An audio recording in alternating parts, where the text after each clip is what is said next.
Hey, how you doing there? It's Mike Burris. Just got back from the gym. Been a long day doing all these videos. I did these studies so long ago, and then time just gets away on you. And so now we're on blog topic 9. So I'm finally getting around to do videos. So you might see the same shirt for a while. So I just keep changing shirts each day, obviously. But I do a lot of videos each day, and it gets tiring. So hang in there. I hope you get a lot out of this. It's telling me the same thing over and over and over that we need to find a way to let go and let God. We need to find a way to put everything else aside. And it's so easy. I get caught up in so many things, and maybe it's an avoidance. It's probably the flesh. The flesh doesn't want to submit. It doesn't want to surrender. It wants to do something, just like, hey, let's just be busy.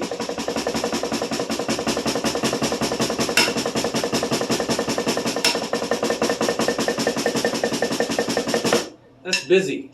Like, just stay busy. And it seems like that's what I do. I'm a doer. I'm always moving. It's hard for me to sit still. It's hard for me to do Psalms 46:10. Isn't it Psalms 46:10? Psalms 46:10. What is Psalms 46:10? Be still. Yep, be still. It says be still. And actually in the Hebrew and Greek it means so to cause and thus or subsequently or consequently. If you be still, consequently, you'll end up with a knowledge of God, yada, a gnosko.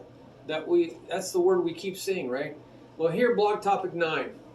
Sin is the result of missing God's target of genuinely knowing Him. See, that's God's target, plan A. We keep seeing this. This is His desire, this plan A. All of God's people were to go up the mountain in Exodus 20. That's what He told Moses, get them all to come up the mountain, get them prepared. And they said, no way. I want them to come up the mountain so I can get very close to them, very, very close, to really know them, right? And to really understand them, and they'll know me. They'll become holy. I'll purge sin from them. And they went, no way. You do that for us, Moses. So Moses is the only one who had a genuine, full, experiential, right, relationship knowledge with God. This is plan A. And when we miss that target, that's called sin. Sin, hamartia, means to miss the target. And that's what we start out with. Sin, hamartia, simply means to miss the mark or target. Traditionally, from the Old Testament, this has meant to miss the target of obeying God's commandments, right? So I have links for all this. You want to go look at this commandments list, right? It's a link to a whole page about commandments and how it really changed from the Old Testament to the New Testament. And why was this? Thus, to transgress the Torah law of conditional favor, right? To transgress the law.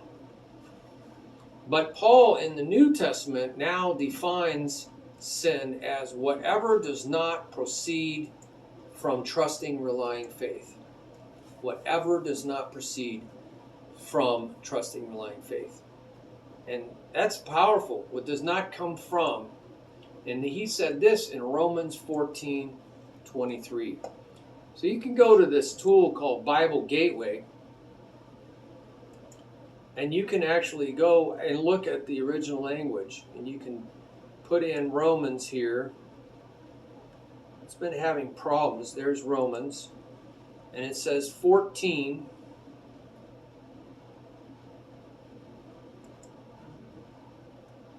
Romans, let's see if it works now. 14:23. It was having problems earlier. Hey, it works, yay. Sometimes they update their website, gives you problems. It says, whatever is absolutely not, in fact, out from, it's the ek. What is not is absolutely, in fact, not out from.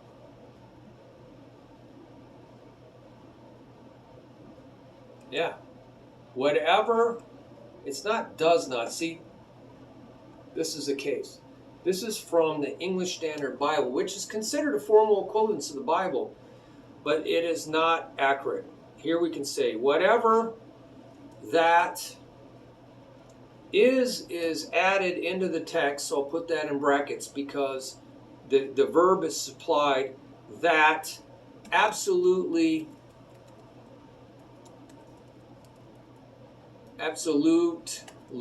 in fact,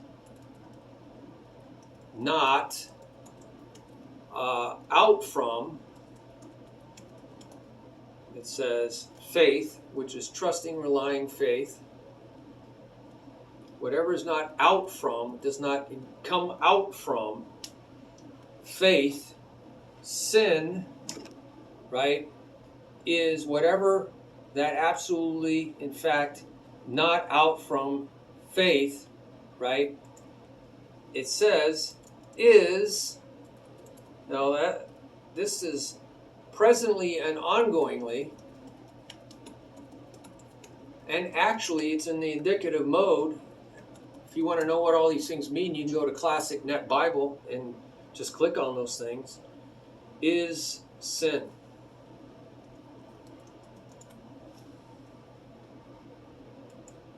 Wow. There you go. Just as so many Old Testament terms are redefined by Jesus and the New Testament writers for the completely different in kind new covenant. So even the word sin has been changed, right? So where does it say transgress the law? I can just go on to Bible Gateway, transgress law. I don't know, it's spelled transgress wrong. That's why I couldn't find it. There you go. There's 5 verses. For they have transgressed the laws, violated the statutes, broken the covenant. Wow, there you go. All Israel has transgressed your law and turned aside. Hosea, because they have transgressed my covenant and rebelled against my law. So we can look up one of these. All Israel has transgressed my law. Daniel 9:11. All right, so we can just go look at that. Daniel 9:11. And we can see what this word, we can see what this word transgress means.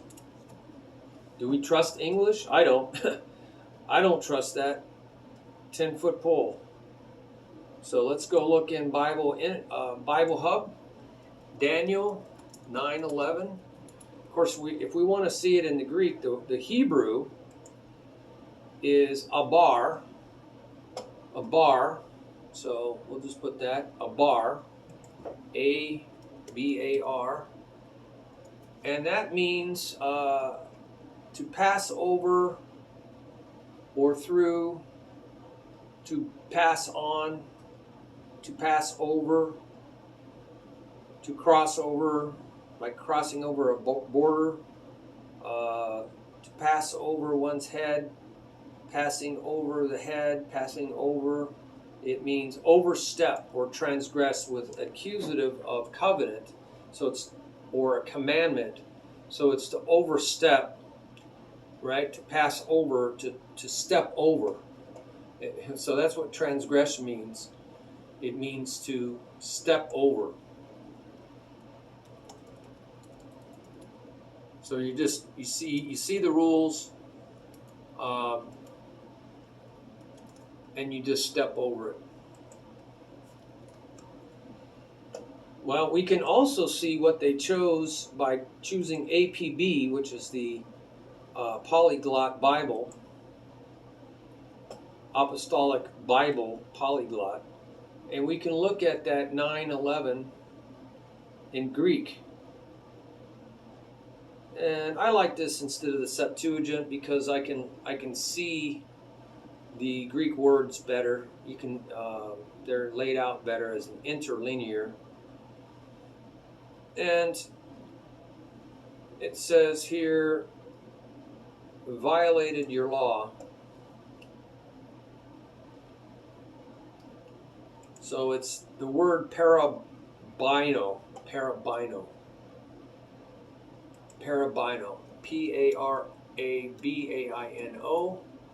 And so what does it mean? Because sometimes the Greek is an older text.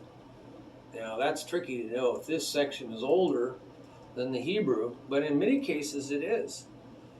It means to be contrary. Beside, para means beside, and bino means to go. Go contrary to transgress in a willful, defiant way, deliberately stepping over a known line, right? To step or deliberately step over the line, a known line, or transgress. That's where we get the word transgress. So that's the parabino. So you get the idea. The law's there, and you just step over it deliberately. But you can see and it's referring to the law, right?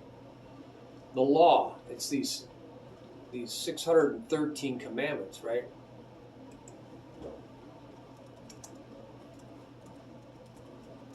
So that's what we have in the Old Testament. It makes it very clear.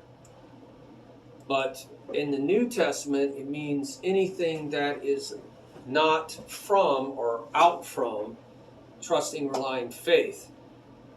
So a lot of words have been redefined. If you look deeper into the meaning of pistis, which is trusting, relying, faith, you will find that this can only occur, right? It can only occur when you are experientially, relationally, gnosko, knowing God, in fellowship with Him, right? In relationship with Him. You can only have this.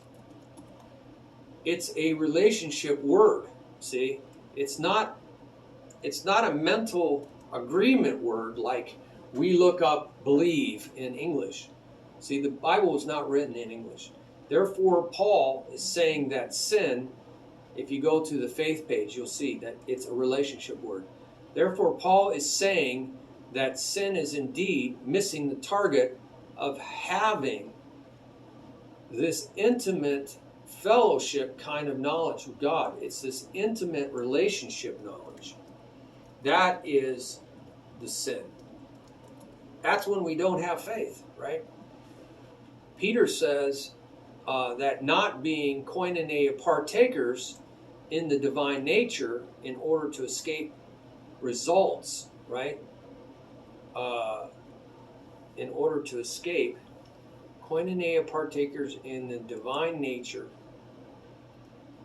results in corruption that is in the world because of sinful desire. That's right. That's what he says. And that was in 2 Peter 1, 3 through 4. Let's see what they said there. I just use Bible Gateway, English Standard Version. His divine power has granted to us all things that pertain to life and godliness through this experiential knowledge of Him, who called us to His own glory and excellence, by which He has granted to us His precious and very great promises, so that through them you may become partakers of the divine nature. Right? Having escaped from the corruption that is in the world because of sinful desires. So you can see that this koinonia partakers in the divine nature results in escaping the corruption. That's what it says. Escaping the corruption that is in the world because of sinful desire. Sin is the result of not having this divine nature, godliness. That's what godliness is, right? Divine nature. So you say, well, how do you know what that means? Because you can just look up in Bible Hub, and you can look at 2 Peter 1:3, and you can look at the interlinear, and it says, all things divine called us to glory. So we got to go to the next verse. And partakers of the divine, that's godlike nature. Nature is the inherent nature. It's the essence, the underlying constitution or makeup of something. It's where we get physics. Yeah, that's where we get physics. Physis, right here. It's really amazing. So a lot of words in our English are from these Greek words. For this only comes, it says, through the realizing channel of genuine. Where does this divine nature come from? It comes from the realizing channel of genuine, full, experiential, relational, epignosis, knowledge of God.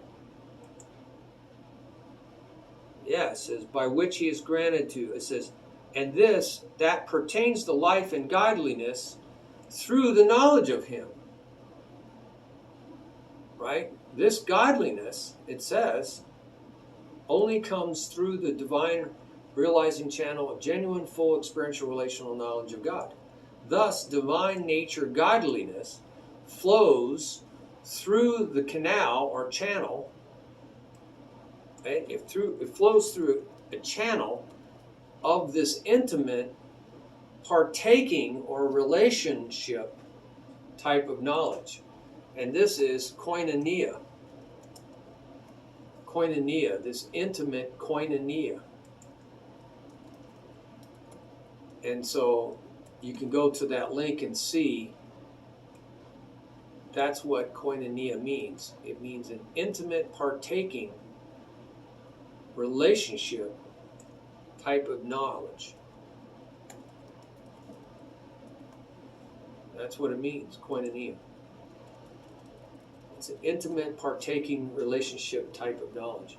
But how does it get, how does it get from God to us in order to defeat sin? How does what get to us in order to defeat sin? How does it, it goes through this channel, but how does this divine godliness, it goes through a channel of intimate partaking relationship. This is how it gets to it. But how does it get, right? How does it, right? It says, how does it get from us in order to defeat sin? Because it says sin is a result of not having this godliness. So it says it flows kata down from or according to his divine dunamis enabling power. That's what it says.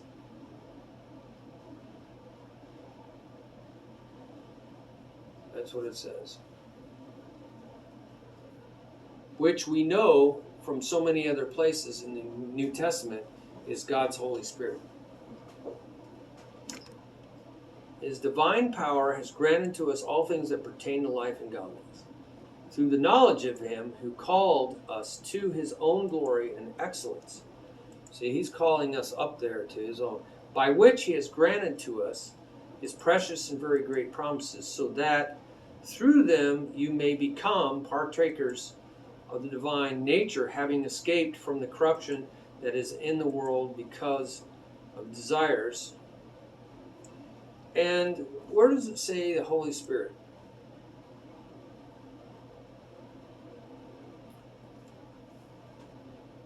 Where does it say this? Because it says it flows down. kata. So we saw that in 2 Peter. I'm going to find that. I'm going to pause it for a second. Well, it's actually right there in 2 Peter 1:3. In the very beginning, it says, His divine power, that's that enabling power, His divine power, it says, has granted to us. It is given to us, right? This is something that comes from God. Says, His divine enabling power has granted. Wow.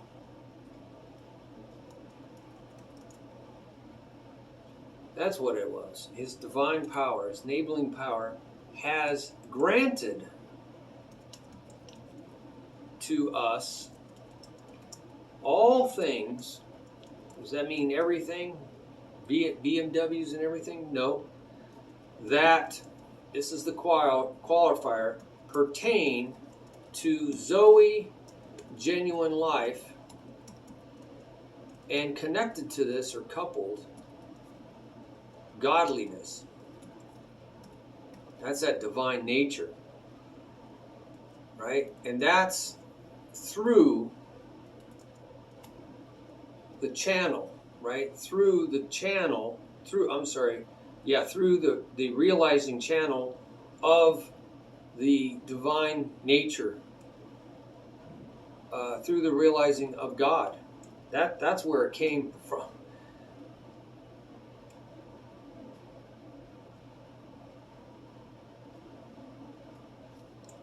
So this enabling power it comes through this experiential knowledge of God. And so we know that we know from the New Testament that this refers to the Spirit of God, to the Holy Spirit's power. So there's a page there you can go check out so you can really see where this power comes from. But it's God's power. It's not our might and power at all. It's God's power. And Peter says that. His divine dunamis enabling power has granted to us all things that pertain to Zoe, genuine life. There's a page for that too. And coupled to this, godliness, right? And coupled to this, godliness. Wow. Through the realizing channel of genuine knowledge. And we know this is the Holy Spirit, right? Peter refers to the sanctification or holiness that is of or belonging to the Spirit. And there's a verse for that too.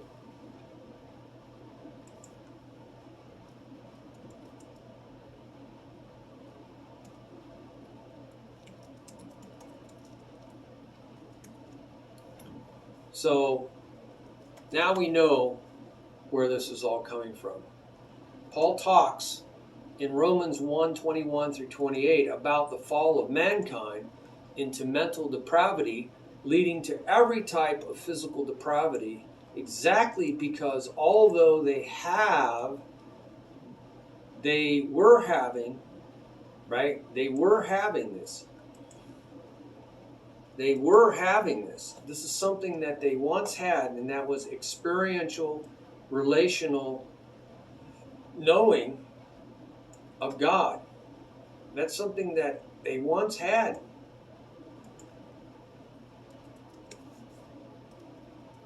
They did not honor Him as God or gave thanks to Him. They did not honor Him as God or give thanks to Him. That's now, right? Exchanging the truth about God for a lie, worshiping and serving created things instead of the Creator, right? Once you turn the back on wanting to know the Lord, you just get into serving, creating things, your bank account. And since they did absolutely not, in fact, right? They didn't do this absolutely, in fact, not. What did they not do? They did not investigate to prove as genuine. They didn't do this word, dokamizo, to have or hold or possess God. So you have to scrutinize, you have to look, you have to investigate. They decided not to do this. Right? And how did they do this? By the means. How did they not do this? By the means of genuine, experiential, relational, epignosis knowledge. So this is, if you don't have this kind of knowledge with God, it says God gave them over to a debased mind. So they turn away from the Creator. They don't want to investigate Him to prove that He is genuine. You have to look, you have to want to prove that God is real. They didn't care about doing this. God gave them over to a debased mind to do what ought not to be done. And that's exactly the point. That is exactly my point. If you don't wholeheartedly seek God in order to find and hold by the means or instrument of intimately knowing Him, right? By the means or of genuine, full, experiential, relational knowledge of Him, that's what you're going to get, right? Then God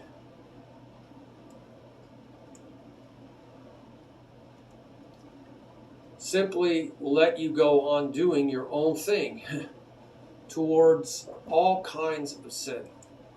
He just lets you go. He's not going to fight with you. He's not going to fight with you. He's gentle, and He says, I will not fight with men. I will not wrestle with men.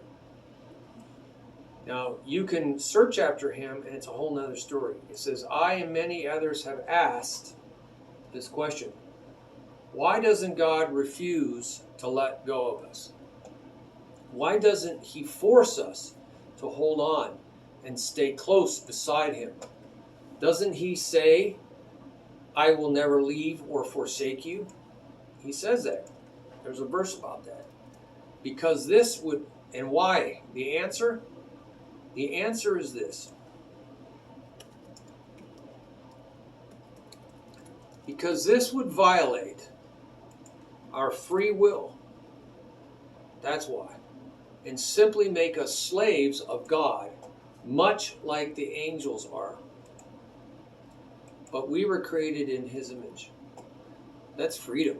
The members of the Godhead have free will.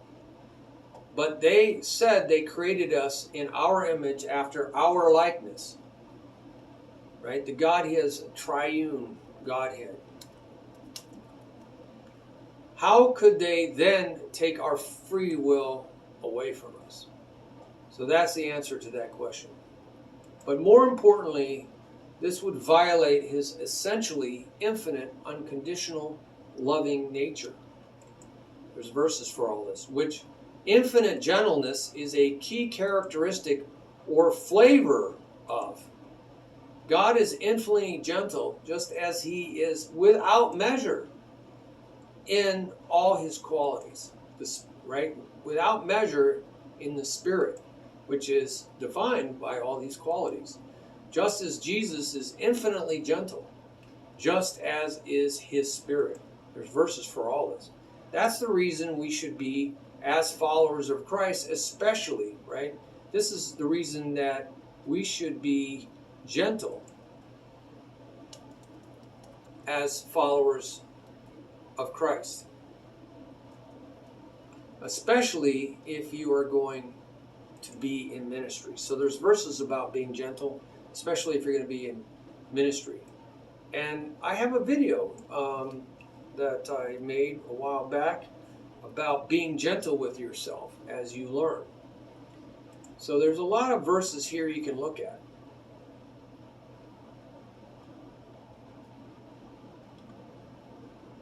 So I think it violates His nature. His nature is gentle. Furthermore, Paul says, the godless nations or people are not in control of their own bodies. They don't have mastery of their own bodies. but are in the passion of their own lust, linking or coupling this to his next statement in 1 Thessalonians 4:4-5. They have not already, with ongoing results, eido, that's that word we keep seeing, mentally seen to perceive no God. They had their religious books, right? But that didn't help them, right? The religious books don't help you. It didn't help them. They didn't even worship the one true God. The Gentiles have religious books. But even knowing about the one true God through the Old Testament scriptures didn't help the Jews either. And I think we can stop here. It's a halfway point. It didn't help the Jews either. So part 2 video will start right there. All right, so let's see what that's all about. It didn't have to help the Gentiles to have book knowledge. Let's see how it helped the others. Go ahead and put your ideas, comments, what you've learned from the Lord, your prayers, anything you want down there in the comments pertaining to this video, and we can work together, right? Everybody's sharing and everybody's helping each other. All right, God bless you. Bye-bye.